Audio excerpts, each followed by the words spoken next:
Hello, everyone, and welcome to ATL Falcons UK. This is going to be another talk show covering our last game, which we will not talk about just yet. And then we'll do a bit of a preview on our game coming up this weekend against the Bears. So, as always, we've got Cal with me.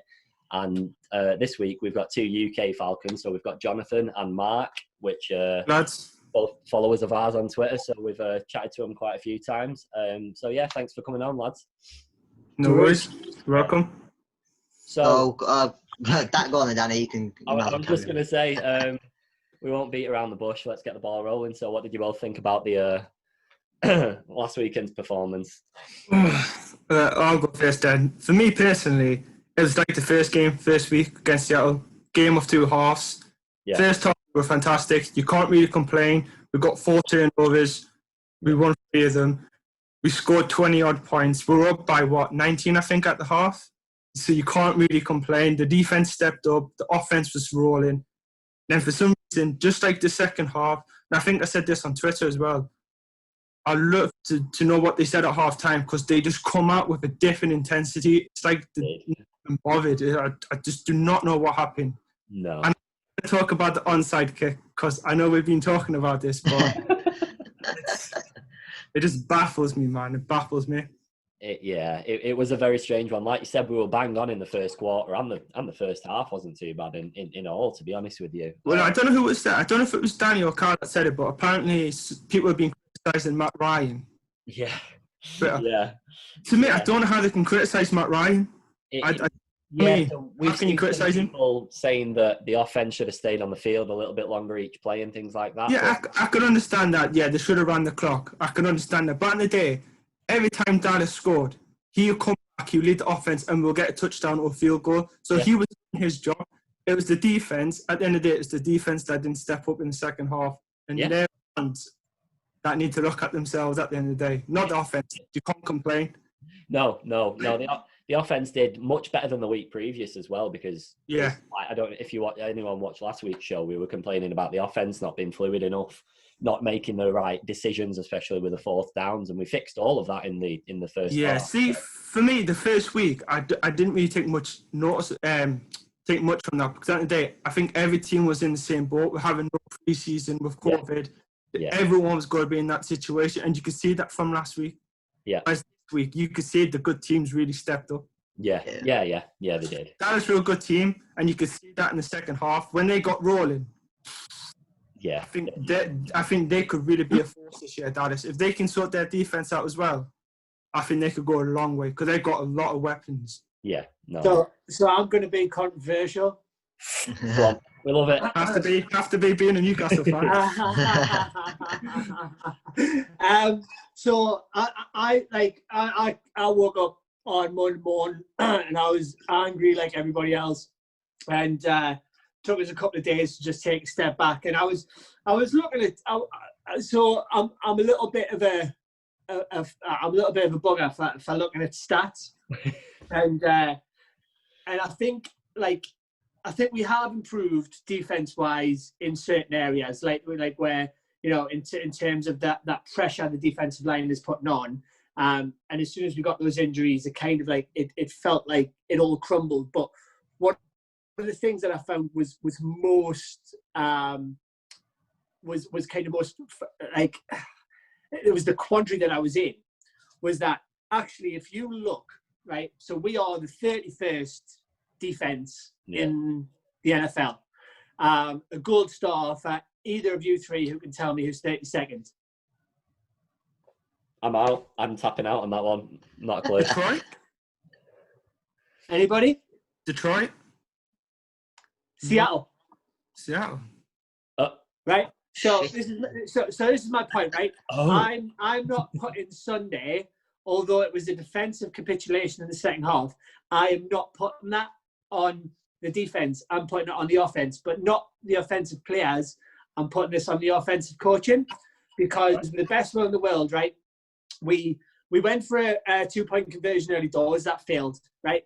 Yeah. If they kicked the extra point, then even if all of that shit had happened in that game, it still would have been a tie game. Yes. Yeah. Younghoe Koo kicked 4 field goals in that game, right? One was between 20 and 29 yards. one was between 30 and 39 yards, and 2 were between 40 and 49 yards, right? So we are not utilising the run game. So in the Seattle game, Todd Gurley's yards per touch was 4 yards. Yeah. And I've got notes. And against Dallas, it was 2.9 yards. So we're not utilising that properly, because what the Seahawks were doing was they were giving it to Carson, and Carson was hitting 20, 30-yard runs. Yeah. And we ain't doing that. So do you not think we used the run game? I thought we used the run game pretty well against Dallas. I thought we did. Well, Gurley only I know Gurley struggled a bit, but he still managed to get some yards, and I think Ito Smith did really well as well when he came on. Yeah, no, I know. I think if you've got a weapon like Todd Gurley and he's racking up 61 yards, it's tough for me to swallow. And I just think, but another controversial thing would be then, is Todd Gurley past it? Because if he really was at his best, the Rams really get rid of him. Well, I mean, I think that's the Rams used the running backs quite a lot. Yeah. And Sean McVay didn't want him, so it makes you think: is the knee really a serious issue? But I think, I mean, I don't know what you boys think. Obviously, this is just my opinion. But and I know we see a lot. Let's face it, boys, right? We see a lot of abuse about the coaches and stuff like that. And all I see us trying to utilise the run game. I've not seen a running player yet this season where I've gone, he could go all the way here, or he could break a 20, 30-yard run. Yeah. I've not seen that. It's very much a case of, well, we'll try and grind down the 10 yards and then just hope Matt can throw it. I agree, Luke. I agree, because I think our last really successful run game was probably the Super Bowl run with Devontae Freeman and Tevin Coleman. That's probably the last time we actually had a run game. Other than that, I can't really think of one after the Super Bowl. I'd agree. Yeah.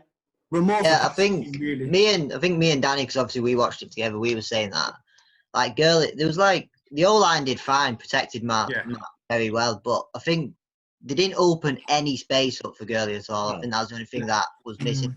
But when Smith and Hill were running it, we thought they look bigger guys anyway, and it looks like they get more yardage than Gurley.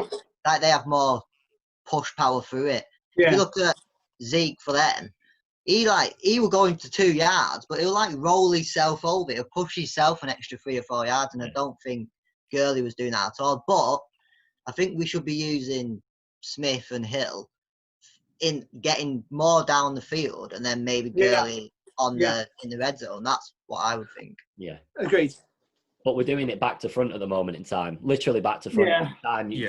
We're using Gurley on like first and second downs and getting 2 and 3 yards, like you said. By which point we start panicking, and then you're looking for long passes that are unrealistic, or like in week 1, the 4th down scenario happens over and over again. And it does seem to be this kind of third quarter mess that we get ourselves into. So it was the same in the Seahawks game. We went into halftime 14-12, and I think it was something like they came out in the third quarter. Seattle got the ball. Seattle went in for a touchdown. Then we fumbled it. Yeah. Then they went for another touchdown. Then we turned it over, and then they hit a field goal. And all of a sudden, game's gone. Yeah. I was going to say, so I think the turning point, and you could probably say the turning point as well for week 2. I think the turning point in week 1 was when we had them. I think Seattle was 3-25 or something. Then we give away the pass interference and give them automatic first down. Then they get the touchdown. Then the second, I think, on Sunday was probably the drop pass by Julio Jones. I couldn't believe he dropped it. It was on the money, and then he dropped. That was the turning point. He supposedly nursed an injury. I'm adamant. If he had caught that, we would have won the game, because we're clearly ahead. Yeah, that's clearly, fair. and I don't think Dallas ever would have caught up. Yeah. There's turning points in every game, and to me, I think they were the 2 turning points. Yeah. I think even the lad said it. Carlo, Danny might have said it. That was the turning point. Me and Danny sort of agreed on it. We think it was definitely the turning point, but I think there's so many more. If you're scoring 39 points and you're not winning, there's a major problem in your team. You can't be from away from home. They had 20,000 fans in, and it's there's obviously more crowd, obviously, but if you're scoring 39 points away from home, I think you should be winning the game. Yeah, I mean, I'll kind of hammer my point home. So, like with the picture that we've all seen a million fucking times this week, and it's been horrific to see that picture. But the onside kick, right? So this I do genuinely think that they didn't know what to do, and I think that's because Dirk, like in his infinite wisdom, has gone, oh, don't worry too much about that. Let's just keep practicing on throwing the ball. Yeah. So like it's these weird situations that you get in, which teams with maybe more, I don't know, capable offensive coordinators would run through and go, right, okay, if this happens, you do X. Yeah. But no preseason, okay, yeah, I get it, but I just think it that was kind of a real big pointer to me that I'm not really sure that offensive side of the ball is getting a well-rounded. Yeah, it's very, very one-dimensional.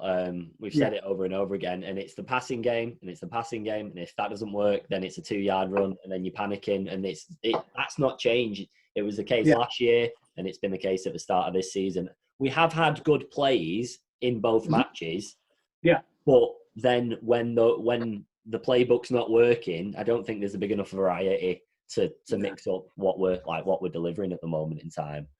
And no, you're right, yeah. And like you said, go on.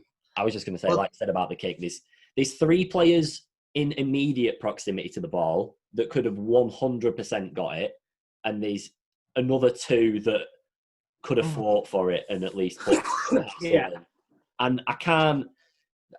What's weird is Arthur Blank's come out and done an interview saying that he wasn't sure whether the players. But then Dan come out and said that the players definitely know, and it's a little bit like if the owner's saying that they might not know, it's a little bit.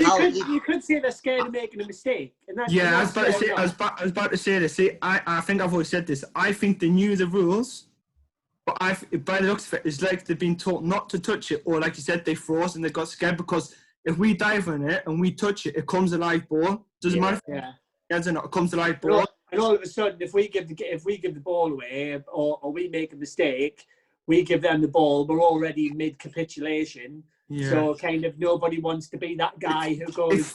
It's still inexcusable though. I still think this shouldn't be happening. That we should be done. I agree.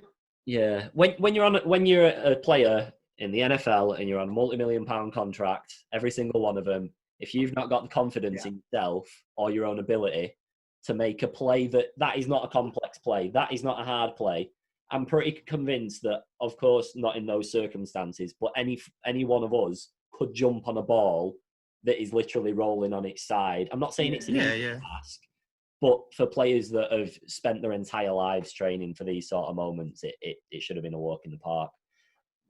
Say once there's 3 players, but technically 5, because there was actually 5 of them around the ball.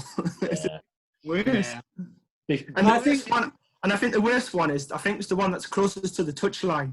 He actually starts to back away from the ball and actually instead of going towards the ball. In fact, they were waiting for it to fizzle out. I think they thought it was going to go short. Because it's got to pass the 10 yards, and at about 7, it had practically stopped. But wasn't it the kicker that recovered the ball as well? I've not watched it back because I'd be too fuming if I watched it back. I've been fuming I was working weekdays, weekends. I worked Saturday, Sunday, and then I was just like, I think I put that tweet out. I don't know if Mark replied to it in the morning. I was just like, I'm still fuming. I actually tweeted the next day saying that I wasn't even angry. You just passed it. You just have to laugh because we're that team now. I said it on the tweet that we're a team that can't close out big leads. Whenever we lead or got a lead, we always seem to find a way to lose. We're that sort of team where we can't close out a game. Yeah. It's like, I think I've said... back in. Yeah, I think I said in the last couple of weeks, I think if we got to like the 3rd or 4th quarter and we're like, it's a close game, I feel like we'd go on to win it. But it's like if we're already behind in the 3rd quarter, we'll go on to lose. But if it's like if we're battering them, we still lose. It's like every situation you think if it's a closer game, I feel like we would win it because there's less pressure on us. But when we're winning by 19 points, it's like the pressure just instantly. But that's the thing. I'm not gonna lie. In the group we've got on Twitter, I was adamant we were going to win that game. I was 100% confident we were going to win. Yeah. There was that one game with that. I can't remember. I think it's West Country Falcon kept saying, "We're going to find a way to lose. We're going to find a way to lose." Yeah. But right. I think this is the thing for me is and I always I don't know why I use him as a bit of an example, right? But like Pete Carroll with the Seahawks, right? So he was a coordinator in college, and then he went on to be a coordinator in the NFL, and then from there he then went back to college as a head coach. Yes. But he was a head coach for like 9 years or something at USC, and then came back to the NFL as a head coach. Right? And he's actually involved one of the best college games ever against Texas as well with Inshaw. Yeah. But Dan Quinn, like, and I mean, don't get me wrong. Like, I mean, as much as last week hurt, I do like the guy. I do think it's. My kind of point is he was a coordinator in college. He then went coordinator NFL. He's now a head coach, and now I think like we maybe overachieved in that Super Bowl year, but like I do think like now it's kind of like, right, dude, you've picked your coaches, right? Now if that's the hill you want to go and die on, go and die on it. But like but you're living by the sword now, and you'll die by it. Yeah. So like when I hear the reaction of last week, and like I said on the Twitter group earlier on, right? I would have never have thought we're still in it after 0-2 with the Bucs and Saints as they are, and I still think that if we beat the Bears this weekend, I think we're still in it, mate. No, I agree. But I thought you said we win. I thought you said we win. Sorry, I think we're still in it, mate. I kind of can't believe that we are. And I do think that we're going to beat the Bears on Saturday, and I think we can. But the thing with it is that if this season becomes another kind of 7-9 damn squib, right, is that there has to be a point there where we go, right, you know, nothing worked this season, and it has to be on Quinn, and we have to start having that conversation. Do you know what I mean? I like the guy, I do, but like, do you not think that's the problem? Everyone's saying he's nice. Is he not? Is he too much of a nice guy that he doesn't actually want to tell the players off? You get managers like this in our football games. These boys seem to be pretty vocal about supporting him. So, like, that's what I'm saying. Like, Matt and Red. That's what I'm saying. Is he too nice? Has he got too much of a strong bond with the players that he's unwilling Possibly, to made a mistake? But my point is, well, yeah. But if we have another mediocre season, like that stuff ain't gonna matter. Like, it's really, really not. Like, because if we have another mediocre season, Arthur Blank's going to be sitting there and go, "What am I doing with this bloke?" Because it's not getting any better. So yeah. He's already stated it pre-season that we need a deep playoff run as an absolute minimum, and that's the expectation. And he's not taking like going out in the wild card round or anything like that would not go down a treat at all. It's literally like pushing for the Super Bowl or bust. Well, if that's the case, then he's on his hill and he's going to have to go die on it. And you know, and and if it works, there's going to be no one happier than me, but I think, you know... No. Like, me and Cal love Dan Quinn, but we all agree that this is it. It's make or break now. He's actually from Pete Carroll's coaching tree, though, isn't he? Wasn't he part of Pete Carroll's coaching staff? He was the defensive coordinator that made the Legion of Boom. See, that's what's funny, though. If you Atlanta and say that Dan Quinn was the defensive coach, you would never think it. No, I know. No. So if we move on to the next week, first thing I think out. I think it's a must. I know this like, it's not a must. I think this is literally a must-win game. So I think if you go 0-3, and I know like Mark was saying that, because we're 0-2, the season's not over at all. But I think 0-3, and I think because it's the Bears, they've had a good start. Obviously, they only beat the Lions and the Giants, but it's 2 wins. That's the thing. I'm not going to say they've had a good start. Cause I had the Falcons game on the TV, and I had the Red Zone on. Yeah.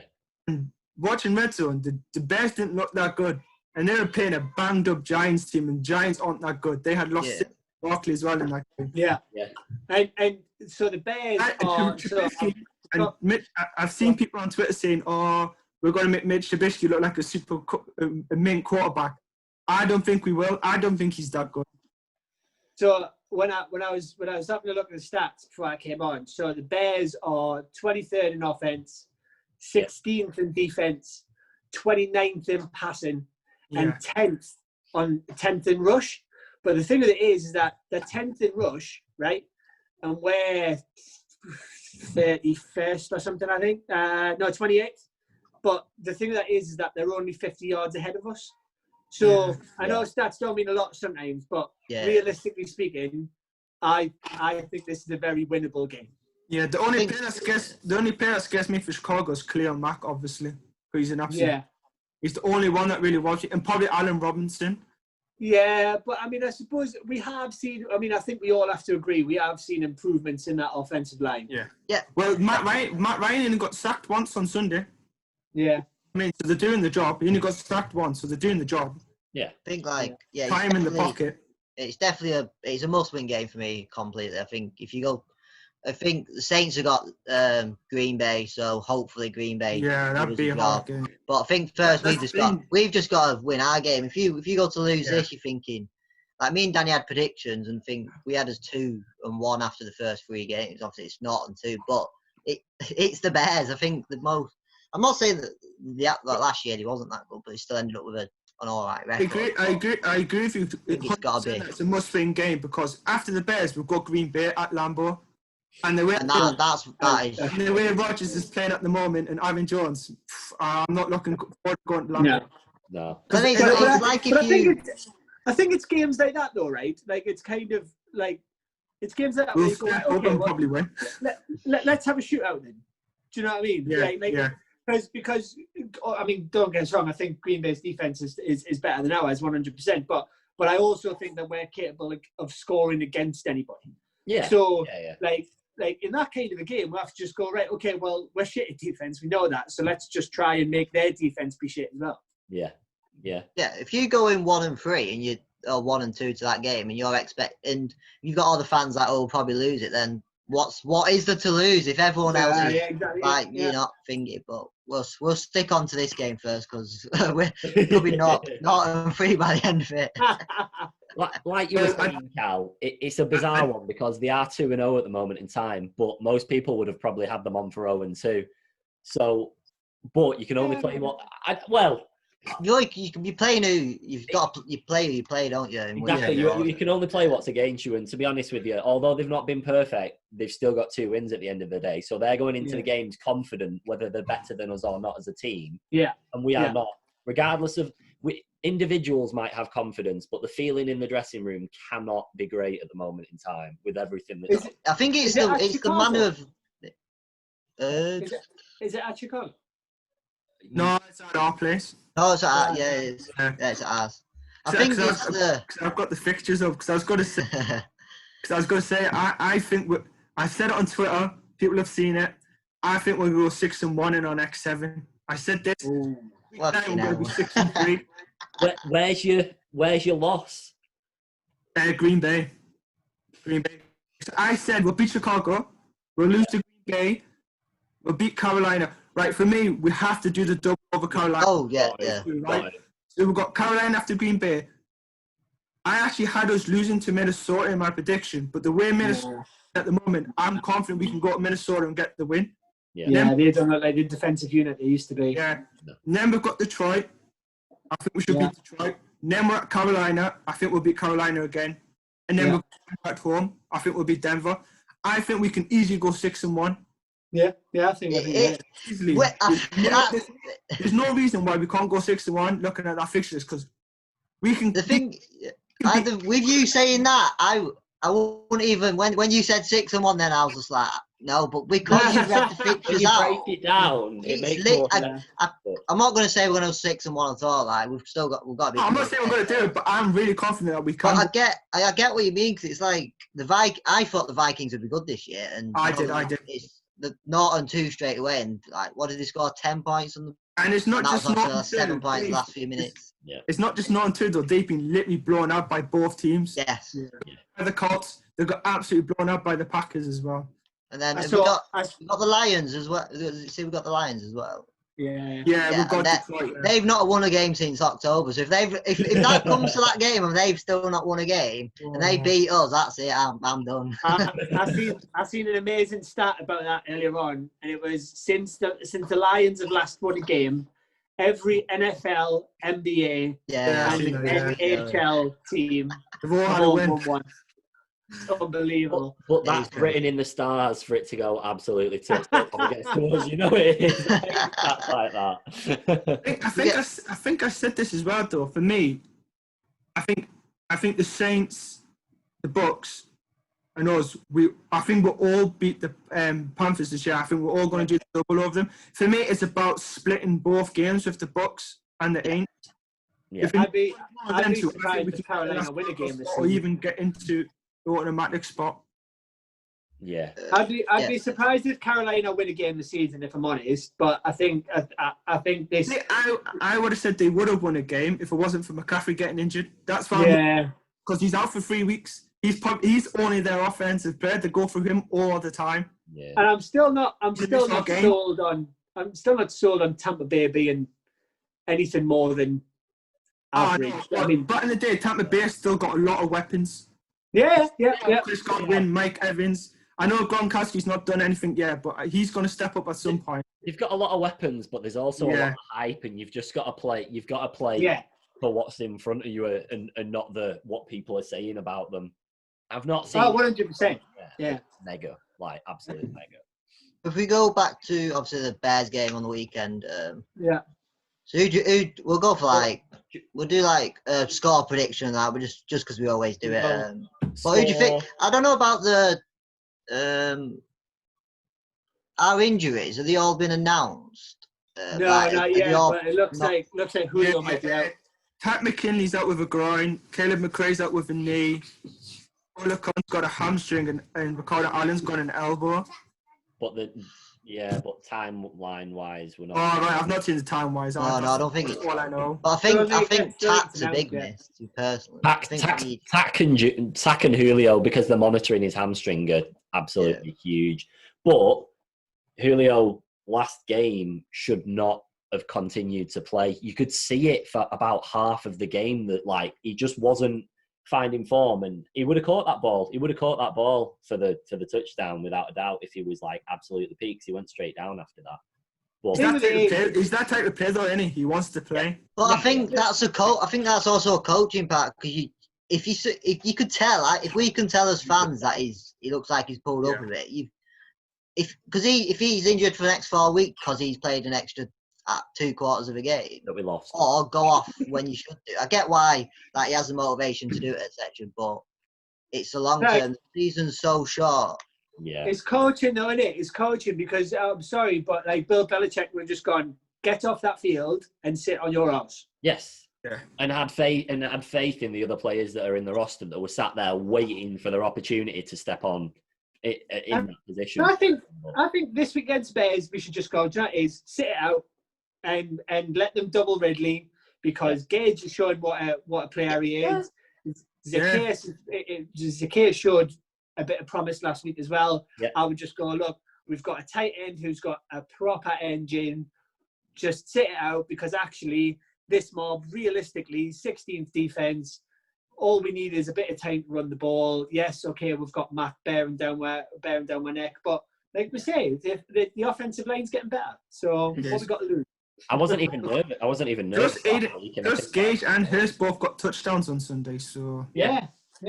Hurst is a unit. Just going a little bit off topic, he's a great player. He's a big guy to be trying to take out of the game. So did anyone see the video of him when he goes to Dak Prescott? Yeah. The mental health thing. Yeah, that's good. Great, good. That was class, man. Yeah. Right. What we'll do now, we'll go for a score each. Your offensive player of the game and your defensive player of the game predictions for the Bears. So go on, start, and then we'll work our way down. Oh, am I starting? Oh, yes, you're starting. Me?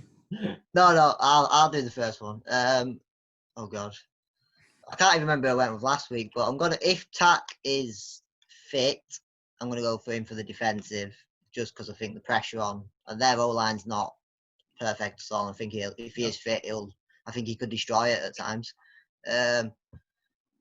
Offensive, it's hard to go against Ridley at the moment. I think even if Jones isn't playing, I think like what Mark said, I think even if you double coverage him, he's so quick with turning corners at that.